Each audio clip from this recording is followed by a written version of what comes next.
Hi, my name's Andy. I'm 26 years old.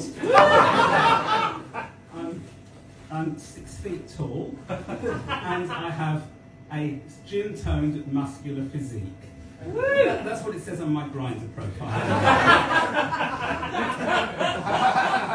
It was in the early 60s. I was growing up, and I didn't know I was gay. I'd never heard of such a thing. I knew I liked boys. My hero was Billy Fury. Oh, Billy. Oh, God. Oh, Billy. Oh, I'm halfway to paradise, Billy. Oh,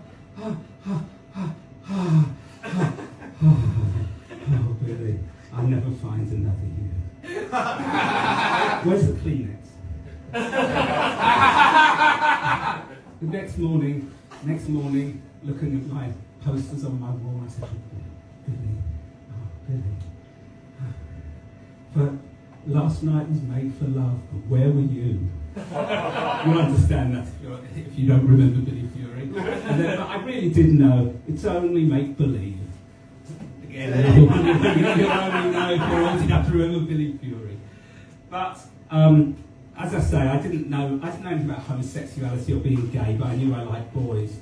All I was told was never accept sweets from strange men. So I accepted sweets from strange men at every possible opportunity.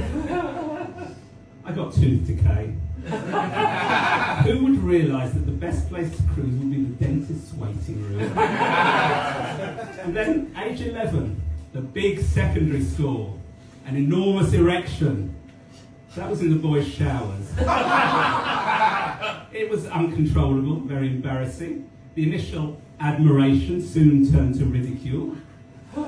And you had to take a shower because the games master would watch like a hawk to make sure every boy took a shower. Of course, we didn't realise at the time he was just trying to decide which one of us to shag next. I did get over the unwanted erections. Have a wank before the games lesson. And after that, I started to really enjoy. Well, I hated sport really, but I did enjoy the showers. And so I took on a load of sports. And nowadays, obviously, they don't seem to have communal showers very much now. The only gyms that have communal showers are really sleazy places that haven't been refurbished for about 30 years or more. I've made a list.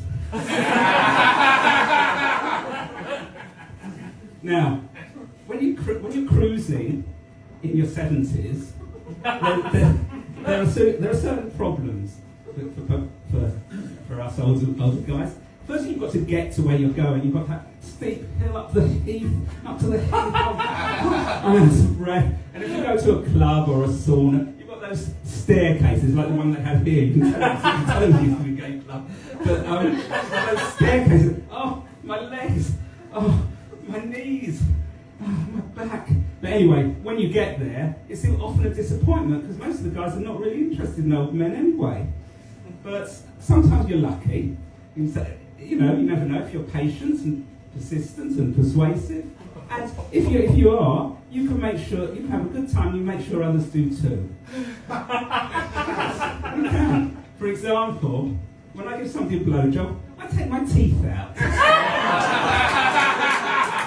They love it. They love it. So smooth. Only one thing I ask in return, if I've given a blowjob, they've got to help me up afterwards. I'll tell you about half an hour to get to my feet. Yeah. Now, in the sauna the other day, there was a reclining nude. It wasn't the great work of art like Modigliani's reclining nude. This one was no oil painting. He was doing this. But as soon as I walked by, the body language changed to this. That's what usually happens when you get a bit older. And so I decided to read the health and safety notices on the outside the sauna, which because I had nothing else to do, I was a bit bored. So it said, do not enter the sauna if you have any illness which prevents you from sweating. Now I know why I've never seen Prince Andrew there. finally, I'd like to give a tip or a little bit of advice for older cruisers. If you're really enjoying your cruising and and you're having a great time, make sure you leave before 4:30 in the morning, because that's when TfL adjust the machines for the rush hour, and you can't use your freezing pass.